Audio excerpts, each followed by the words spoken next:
Broiler বা poultry মুরগি কিভাবে রান্না করলে বেশি স্বাদ হবে এবং কালারও ভালো হবে, তো সেটাই কিন্তু আজকে দেখাবো। আর মাছ খেতে খেতে যখন একঘেয়েমি লাগে তখন আমি যা করি, তো সেটাই কিন্তু আজকে শেয়ার করছি। মাছ ছাড়া কিন্তু মাছের পরিবর্তে ডাল দিয়েও তরকারি রান্না করা যায়। তো অবশ্যই জানতে হলে আমার পুরো ভিডিওটা দেখবেন যে আমি কিভাবে রান্না করছি।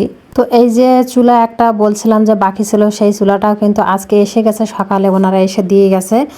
আর 2-3 দিনের ভিতরেই কিন্তু আমার চুলার কাজটা শেষ হয়ে যাবে। তো যাই হোক, এখানে কিন্তু হাঁসগুলোকেও খেতে দিলাম সকাল সকাল। আর এই যে মাংস দেখতে পাচ্ছেন, এর ভিতরে যে মশলাগুলো দিয়েছি এইখানে আমি শুকনা ঝাল 5-6টা, জিরে মরিচ, গরম মশলা আর আদা একসাথে কিন্তু বেটে নিয়েছি ভালো করে। আর এইখানে অন্য কোনো ঝালের গুঁড়া আর ব্যবহার করবো না, যেহেতু এই যে শুকনা ভাজা ঝালের গুঁড়া একটু বেশি দিয়েছি সেই কারণে। আর এইটা আপনারা অবশ্যই ট্রাই করে দেখবেন। আর এর কালারও কিন্তু খুব সুন্দর হবে। যে ভাবছেন ভাজা ঝালের কি বা কালার হতে পারে, কিন্তু না, আমি কষানোর সময় আমি নিজেও দেখে একটু অবাক হয়েছিলাম রীতিমতো, কারণ আমার বাড়িতে শুকনা মরিচের গুঁড়া ছিল না। তো আমার ভাজা ঝাল ছিল কয়েকটা, মানে শুকনা, আমি যে ভর্তা করে খাই সেজন্য। তো ভাবছি আমি এই ভর্তার ঝালটা দিয়ে দেই, দেখি না কি হয় আজকে রান্না করলে। এইটা রান্না এত সুন্দরই হয়েছিল আর খুবই খেতে ভালো লাগছিল। আপনারা অবশ্যই ট্রাই করে দেখবেন। আর আমি কিন্তু ঘরে থাকা সব মশলা দিয়ে এইগুলো করছি, বাড়তি এক্সট্রা অন্য কোনো মশলা আমি এর ভিতরে দেইনি। আর কালকে যে ইরার বাবা বাজার করে নিয়ে আসছিল, তো সেইখান থেকে তুরুল নিয়ে কাটছে, আমি এগুলো রান্না করব সেই কারণে। আর মাছ খেতে তো অনেকটা একঘেয়েমি মতো হয়ে গেছে, তো ভাবছি আজকে ডাল দিয়েই তুরুল রান্না করব। তো ডাল দিয়ে কিন্তু তুরুলটা আসলে অসাধারণই লেগেছে, মানে আমার কাছে তো লেগেছে আর কি। আমি কখনো এইভাবে খাইনি, তো আজকে ফার্স্ট ট্রাই করলাম।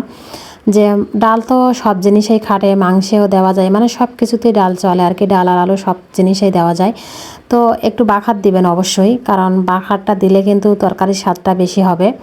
আর আমি এইভাবে বাখারটা দিলে কিন্তু তরকারির স্বাদটা দ্বিগুণ বেড়ে যায়। তো সেভাবে দিচ্ছি, আমার মা বলছিল বা ওনার থেকে দেখেছি শিখেছি আমি, এটা তো সেভাবে দেই। আর এইভাবে দিলে তরকারির গন্ধটাও খুব ভালো আসে। তো ডাল দিয়ে কিন্তু অসাধারণই লাগছে এটা খেতে, মানে আমি যখন চেখেছি তখনই বুঝেছি।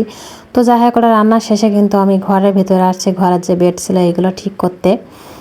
হয়তোবা অনেকে মনে করতে পারেন যে ডাল দিয়ে আবার এগুলো খাওয়া যায় নাকি।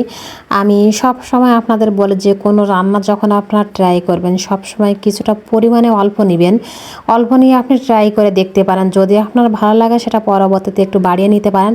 আর যদি মনে করেন যে এটা আপনার কাছে ভালো লাগছে না, তাহলে আপনি আর করবেন না, আপনার জিনিসটা অপচয় বা নষ্ট হবে না। তো সেই কারণে বললাম, আমি দেখাইলাম আমার ভালো লাগে, আপনার হয়তো নাও লাগতে পারে। ওইদিকে বরবটিটা কিন্তু ভাজতে দিয়ে আসলাম ডাল দিয়ে। মাছ যেহেতু আজকে তরকারিতেই দেবো না, আজকে ডাল দিয়েই হয়ে যাবে সবকিছু।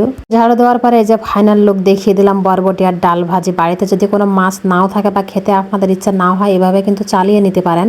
সব দিনই যে মাছ খেতে হবে, মাছ ছাড়া চলা যাবে না এমন কিন্তু কোনো কথা না। মাঝে মাঝে এমন একটু ভিন্ন ধরনের কিছু রান্না করলেও মনে হয় খেতেও ভালো লাগে, একঘেয়েমি কোনো কিছু না খেয়ে। তো আমি বরাবরই বলি, আমার যেটা ভালো লাগে বা যেটা খেয়ে মনে হয় যেন এটা খাওয়া যায়, ভালো লাগছে, তো সেটাই কিন্তু আপনাদের সাথে শেয়ার করি।